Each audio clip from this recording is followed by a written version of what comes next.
Okay, so today we're going to get started on our large project for our contour and cross contour still life. So we've practiced on our worksheets of using cross contour lines to show the form of the object, to show the surface and how the surface curves for us. So what I've done is set up a still life on your table. I have my still life here in front of me. Some of the objects are plain, some of them are flat, some round. You have mostly organic or mostly geometric shapes and forms, a few organic forms thrown in there. Everybody's got at least one object in their still life that has these tape lines on it. You can think of those tape lines as the cross contour lines. So those are just there to help you on a few of the objects while you're guessing on the other ones or trying to infer them. So what I have is my paper here in front of me, and what I'm going to do is look at my still life, and then I'm going to start sketching it out on my paper, and I want to start really loosely. So my still life, from my point of view, it's a little longer than it is tall. So I'm going to put my paper horizontal for me, so this is my short side of my paper, and then I just want to begin sketching it out where everything's located. One thing I can do is use my pencil as a tool to measure where things are at. So if I keep it nice and straight, I can see that it's touching the bottom of that cylinder, and that's going to be the bottom of my paper. It's going to be the lowest object on my paper. So I'm going to come to my paper and I'm going to draw an oval to show the front of that box. It doesn't have to be a perfect oval. Here's my oval. It's really sketchy right now. And then I'm going to map out where my book is at. So my book's up a little higher than the bottom of my oval, but it's also at an angle. It's not straight across. So again, I'm going to use my pencil. It's called a Mondrian tool. So I'm going to keep my arm straight. My pencil is perfectly straight up and down. It's not slanted forward. And I'm going to rotate it until it lines up with the bottom of my notebook. So this is the angle of the bottom of my notebook. So then I can come down to my paper and try to keep that angle the same, and then I can draw a line for the bottom edge of my notebook, about like that. And I'm going to do this for each object. So next I'm going to come, or actually I'm going to do the underneath side of my cylinder that's going away, further away from me. So it's going back at an angle about like so. That might be too angled. No, that's pretty good. So you can always double check yourself. And then same thing for the top. The top of my cylinder is going to be parallel. Seems like my lid might be a little too small, so I'm going to make it a little more round up here on the top. And then that is also going to go back into space. It's going to run parallel to this line, so I'm getting a little too close back here. And then the end of my shape of my cylinder has the same shape as this curve up here. So I want to mimic that curve. They run parallel to each other. They run together. And this is really sketchy right now. It's really loose in general. So it might, get more detailed, or it might be a little off right now. That's okay. And it looks like my objects are going to go off of my paper because I'm just drawing really large. That's also okay. I would prefer you draw large and your objects go off of the paper than your objects be too small. So right now I'm working on the bottom of my cube.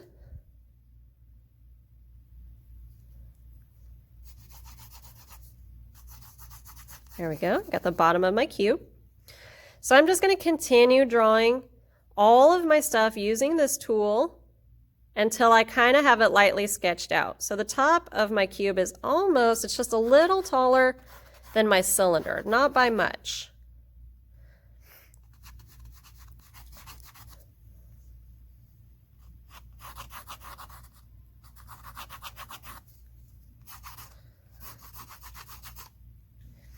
And then I have my coffee cup up here on the top of my box as well.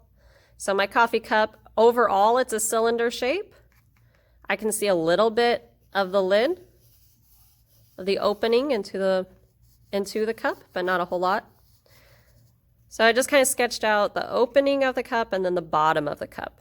And then I'm going to connect my lines. So starting off, you could do straight lines and then fit the shape of the cup inside. But if you feel ready without drawing the cylinder first and you think you can get the silhouette of the outside of the cup, you're welcome to go ahead and just go straight for that. I feel like my cup is not quite long enough. It's a little short. So I'm going to move the bottom down a little bit more. There we go. Yeah, I think that looks better. And then I'm going to add in my handle as well. So for right now, I'm just going to keep it as a line. I'm not going to add much other detail to it other than that. That's all I want on my cup right now. And then I'm going to finish drawing in my cube. And again, my lines might be a little off. We just go back and we adjust. That's part of getting our sketch out. We want to work all of the objects a little bit at a time so we don't get one object really detailed. And then when we add in another one, we're like, oh, we need to go back and fix that first one that we spent a lot of time on. So now I'm going to finish getting my book in here. The top of my book is almost horizontal. Not quite, but almost. And then this line here might be a little more vertical than that. Might not be so slanted, such a diagonal. Okay. So the last thing I have to add in is my water bottle, which is just a little taller than the notebook. So I like to have my handle. I have the mouthpiece. And this is just sketching it out really rough right now.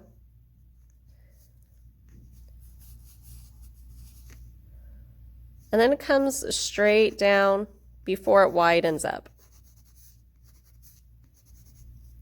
So there's my straight down portion, and then it gets a little wider and it drops straight down again. And I don't see the very bottom of my water bottle because it is behind the cylinder box. So it's called overlapping. Okay, so now I have my objects lightly placed on here. The next thing I want to do is draw in a line for my tabletop. So I can see my desk right there peeking in between the water bottle and the book. But I'm going to actually move it up a little bit. This is where you get some artist decisions here. And I'm going to put my table line up a little higher so I can see more of it. And just right there, that's all. So that way we have ground to our drawing. So these objects are not floating in space. And once you have them lightly sketched out, I want you to go in and add in more detail for the silhouette of the object. So like on my cylinder, I want to get my shape a little bit more exact. And I want to add in the line of where the lid is at as well. So the lid's not quite that wide. I'm not adding in my cross contours just yet. I'm just getting my contours, my outlines, a little more defined and a little more correct. So you want to try and keep the proportions of one object to the next in your drawing the same as what they are in real life. You want to try and get them accurate. But you do have some artist leeway here a little bit to help show depth and space. So those overlapping that we use, the objects further away get a little hazier, get less detailed. So you could have less detail on your objects in the background. Okay. Objects as they get further away also get a little smaller. So you could use some artist decisions on your own to do that, to just give more of the illusion of depth. So I'm adjusting my box shape right now at the moment. I'm just making sure it's all lined up right. Okay. And so then I'm going to add the detail to my notebook and my water bottle. Okay, so here's my drawing so far. I have more detail to all of the objects. I have the right size and shape and spacing of them a little more accurate. And then I went ahead and I have erased my unnecessary or sketchy lines. So from here is where I'm going to start adding in those cross contours to all of the objects. So if you want to follow the tape, you can follow the tape if you want to just dismiss that and draw your cross contours in a different direction, you can. Remember, you can draw your cross contours going across the object. You can draw it going up and down the object, or you can do both and add it together to where it creates that grid-like style. But as the lines get further away from you, they're going to get closer together. So I'm going to do mine on the cylinder going across. So at first I'm going to draw really light until you get it right. So I'm just doing very little pressure. And these lines curve because this object is not flat. Okay, so there should not be any straight areas on these lines. And as I get towards the back of my cylinder, my lines are going to get a little closer together. And that's going to help give the illusion of depth and of space.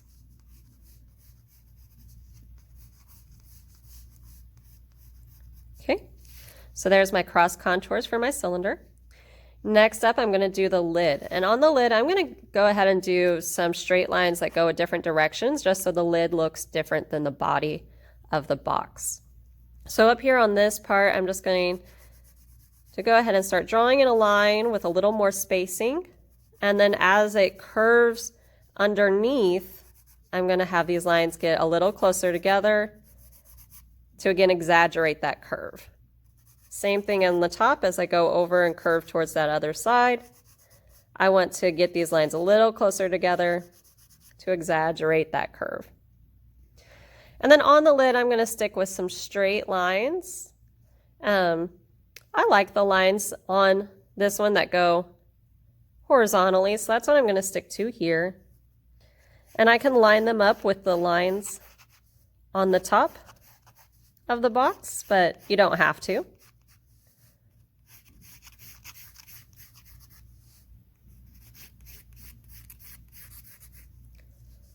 Try to have the same spacing. I realize on this one I got my spacing a little off, so I'm going to reline that up.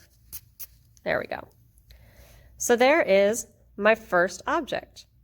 So this is what you're going to do for all the objects. Now notice on the cylinder, none of my lines cross each other. These go across the object, these go up and down the object, these go across the object. So that's one way to draw cross contour lines. I do want to see a variety. So I don't want you to draw lines going across the object and then come to the next object, going across the object, come to the next one, going across, next one, going across, going across. I want to see some that go up and down, some that go across, some that has both. I want to see a variety here. You can even use thicker lines and thinner lines to get a nice variety. I'm going to go ahead and do, I'm going to do my mug up here, and I'm going to do lines that go down this one. So on this one, I want to draw my lines following the outside curve. And over on the sides, I want my lines to be close together. And as I get towards the center, I want to add more space between those lines as I get to the center. And as I get to the center, the line is going to get a little straighter because I'm looking at it straight on. So back over here to this side, just going slow, using little pressure.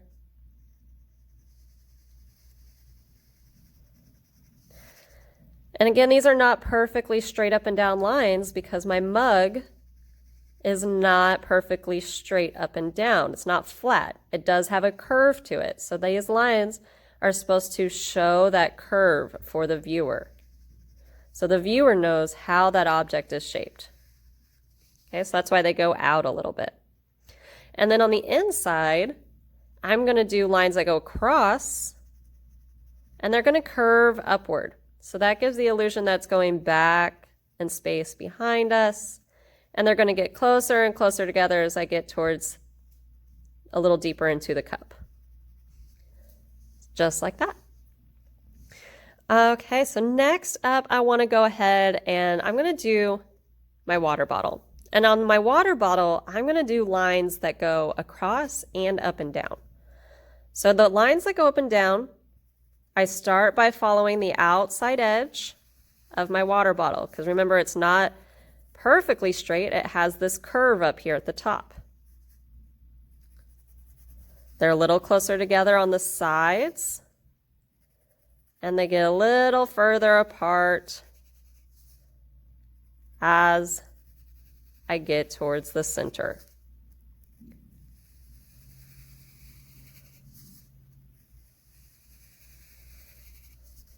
So again here, getting a little closer together again. And then for my lines that go across, they're going to curve downwards to show the curve on the front of the object. And for these, I'm going to have them be about evenly spaced apart on my way down.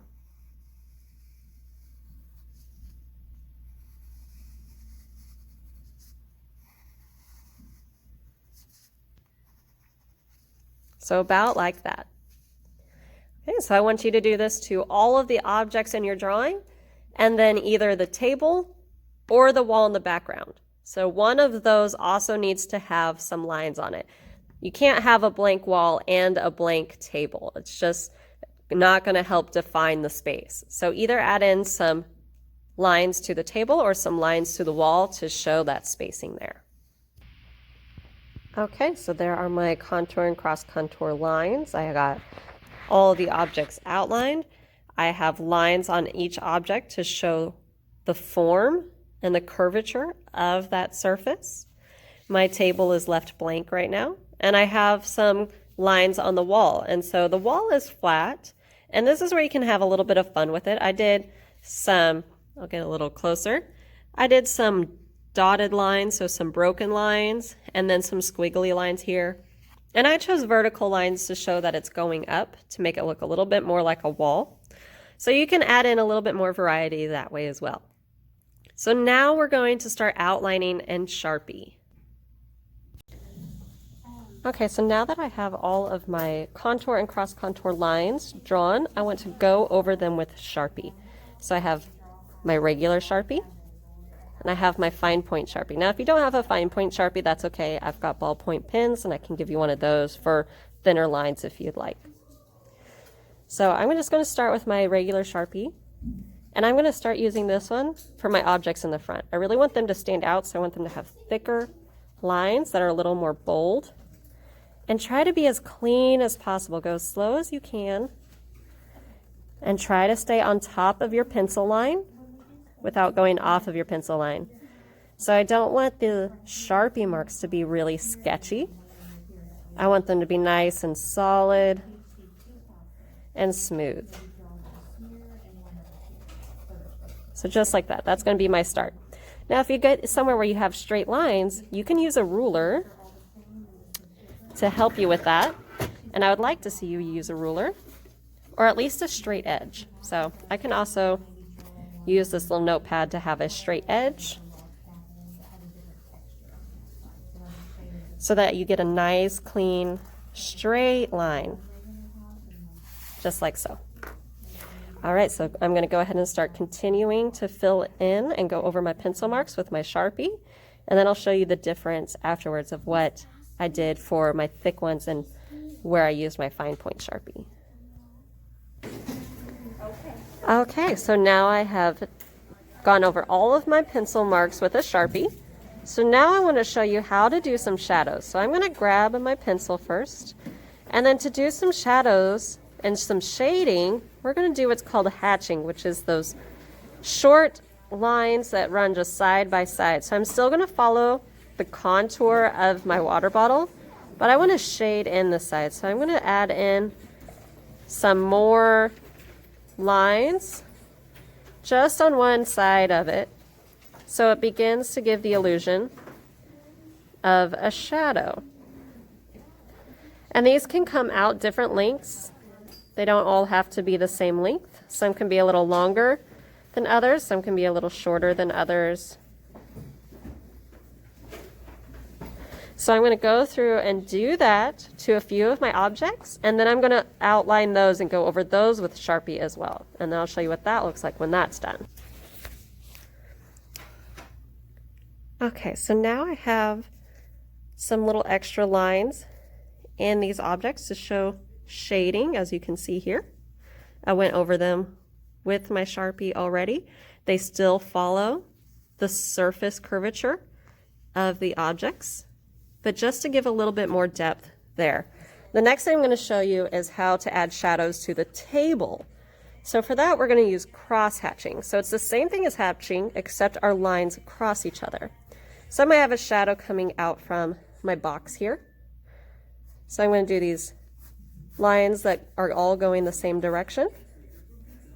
But then to do cross-hatching, I'm going to add lines on top of that that go the opposite direction or cross it at an angle. So the more lines you have, the darker it is. The closer together they are, the darker it looks. So there's my shadow. So I'm going to add a shadow to a few objects, and then I'm going to go over them with Sharpie. Okay, so here is my drawing now so far. I've added in my shadows, my cross-hatching, as you can see. I'll get a little closer. My cross-hatching is not, you know, super nice and straight and clean. It's okay for cross-hatching to be a little messier, but there's more lines where the shadows are darker, less lines where I want my shading to be a little lighter, a little less of a shadow. Some of them are straight and don't cross. That's just hatching. And then, you know, I've got a shadow underneath my cylinder here because it's casting that shadow down onto the ground. This here is a shadow from my water bottle, casting a shadow onto my planner. So now that I have my shadows in, I have some thicker lines for objects that are closer to me, and especially thicker lines for the outline so the object itself stands out. Thinner, more design-like lines in the background just to add some interest. Thinner lines on some of the objects so that it just shows the surface and it doesn't take away from the shape of my object. I think that that looks good and like a finished drawing. So my last step is to go through and erase any pencil marks. So as you can see, if I look at it up close, there's still some pencil marks hidden in here between some of the Sharpie lines or where I didn't get right on the line, and that's okay, that's gonna happen. But that's why I wanted you to draw lightly so that we can erase and then it's not gonna leave marks on the paper and make it look dirty. So I just want you to go over the whole paper with an eraser to clean it up, and then that is it. We are done. Okay, so now I've erased all of my pencil lines. So now if we look a little closer, it's clean, it's white, those pencil marks are gone. Now over here in this corner, I'm using an old piece of paper, so I've got these extra little spots and stuff on it that make it look dirty. You know, that's not something I really like to see. That's part of that craftsmanship of taking care of your paper. You know, if your paper has extra tears or stains on it, that's not going to be something I put in the art show. So try to keep your paper really nice and clean anywhere that it's white. And then once you've erased all of the pencil marks, just kind of glance over and see if there's anywhere that you need to go over. Like I can see on my number 2, there's some gaps in here, so I just want to make that look nice and solid. I'm going to add a little bit more Sharpie to fill that in. And then check your lines and see if there's a gap anywhere. Like I can see on my lid, there's a little gap in that line to touch the contour, the outline. So I want to come in and I want to fill that in. So just little itty bitty things like that. Right here where my line's a little uneven, I can smooth that out a little more so that looks a little nicer. So just kind of go over your drawing, see if there's anywhere you can see that you can make look a little better now that you've erased your pencil lines so you have a nice drawing. That's our contour and cross contour line.